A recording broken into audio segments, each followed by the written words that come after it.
ഭൂമിയിലെ സ്വർഗത്തിലേക്ക് ഒരു യാത്ര. അനാർക്കലി സിനിമയിലെ ലക്ഷദ്വീപ് കണ്ട അന്നു മുതലുള്ള മനസ്സിലെ സ്വപ്നം ഇതാ പൂവണിയുന്നു. ഈ യാത്രയിൽ നിങ്ങളെയും കൂട്ടാം. ലക്ഷദ്വീപിലേക്ക് പോകാൻ ലക്ഷദ്വീപ് അഡ്മിനിസ്ട്രേഷൻ്റെ പെർമിറ്റ് കിട്ടണമെന്നുള്ളതാണ് അവിടേക്കുള്ള യാത്രയുടെ ഫസ്റ്റ് സ്റ്റെപ്പ്. ഞങ്ങൾ ബസ് ടൂർസ് എന്നൊരു ട്രാവൽ ടീമിൻ്റെ പാക്കേജിലാണ് പോയത്. അതുകൊണ്ട് തന്നെ നമ്മൾ PCC എടുത്ത് ബാക്കി ID ഡോക്യുമെൻറ്റ്സും കൊടുത്തപ്പോൾ പെർമിറ്റ് എടുത്തു തന്നത് അവർ തന്നെയാണ്. ഫ്ലൈറ്റിലും ബോട്ടിലും രണ്ട് രീതിയിൽ നമുക്ക് ലക്ഷദ്വീപിലേക്ക് പോകാം. ബോട്ട് യാത്ര വളരെ ചിലവ് കുറവാണെങ്കിലും യാത്രാ സമയം കൂടുതലും ടിക്കറ്റ് കിട്ടാൻ വളരെ ബുദ്ധിമുട്ടുമാണ്. ഫ്ലൈറ്റ് ടിക്കറ്റ് ഞങ്ങളുടെ പാക്കേജിൽ ഉണ്ടായിരുന്നില്ല എങ്കിലും ഞങ്ങളുടെ കൺവീനിയൻ്റ് ഡേറ്റിൽ ടിക്കറ്റ് കിട്ടാൻ അവരും ഒരുപാട് ഞങ്ങളെ ഹെൽപ്പ് ചെയ്തു കേട്ടോ.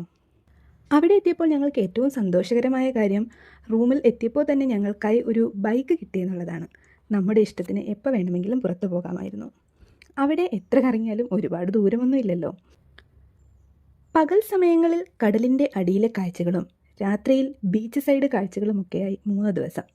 പാക്കേജ് ആയതുകൊണ്ട് തന്നെ ഫുഡ് ആൻഡ് അക്കോമഡേഷനൊക്കെ അവർ തന്നെയായിരുന്നു. ഫുഡൊക്കെ ലക്ഷദ്വീപിൻ്റെ സ്പെഷ്യൽ ഐറ്റംസ് ആയിരുന്നു കേട്ടോ. ഞങ്ങളുടെ സ്റ്റേ അഗത്തി ഐലൻഡിൽ തന്നെയായിരുന്നു. സൈറ്റ് സീയിങ്ങിന് ഒരുപാടുണ്ടായിരുന്നു അഗത്തിയിൽ കാണാൻ. അതിന് ബൈക്ക് ഉണ്ടായിരുന്നത് കൊണ്ട് കൂടുതൽ നന്നായി. പിന്നെ കയാക്കിംഗ്, സ്നോർക്കലിംഗ്, സ്കൂബ ഡൈവിംഗ് തുടങ്ങിയ വാട്ടർ ആക്ടിവിറ്റീസ്. ഇതിൽ സ്കൂബ ഡൈവിംഗ് നമ്മുടെ പാക്കേജിൽ ഉണ്ടായിരുന്നതല്ല, അതിന് നമ്മൾ എക്സ്ട്രാ പേയ്മെൻറ്റ് ചെയ്യണം. എന്നിരുന്നാലും സ്കൂബ ഡൈവിംഗ് ഒരു അടിപൊളി എക്സ്പീരിയൻസ് തന്നെയാണ് കേട്ടോ. കടലിൻ്റെ ആഴങ്ങളിലേക്കുള്ള യാത്ര, പലതരത്തിലുള്ള മീനുകളും പവിഴപ്പുറ്റുകളും കടൽ കാഴ്ചകൾ അടിപൊളിയാണല്ലോ. അഗത്തി ദ്വീപിൽ നിന്ന് ബംഗാരം, കൽപ്പിറ്റി തുടങ്ങിയ ഐലൻഡിലേക്ക് ബോട്ടിൽ അവിടുന്ന് തന്നെ കൊണ്ടുപോകും. അത് പാക്കേജിൽ ഉൾപ്പെടുന്നതാണ്. അതിൽ ഗ്ലാസ് ബോട്ടം റൈഡുമൊക്കെ ഉണ്ട്. അങ്ങനെ പോകുമ്പോൾ കടലിലെ കാഴ്ചകൾ നമുക്ക് വേറെയും കാണാം. അവിടുത്തെ ഐലൻഡുകളെല്ലാം തന്നെ മനോഹരമാണ്. കടൽ തീരമൊക്കെ എത്ര വൃത്തിയുള്ളതാണെന്നോ. ആ നീല നിറത്തിലെ വെള്ളത്തിൽ നിന്ന് ഇറങ്ങിയാൽ നമുക്ക് കയറാനേ തോന്നില്ല. ലക്ഷദ്വീപിൻ്റെ ഉദയാസ്തമന കാഴ്ചകളുടെ ഭംഗിയെപ്പറ്റി പിന്നെ പ്രത്യേകം എടുത്തു പറയേണ്ടതില്ലല്ലോ.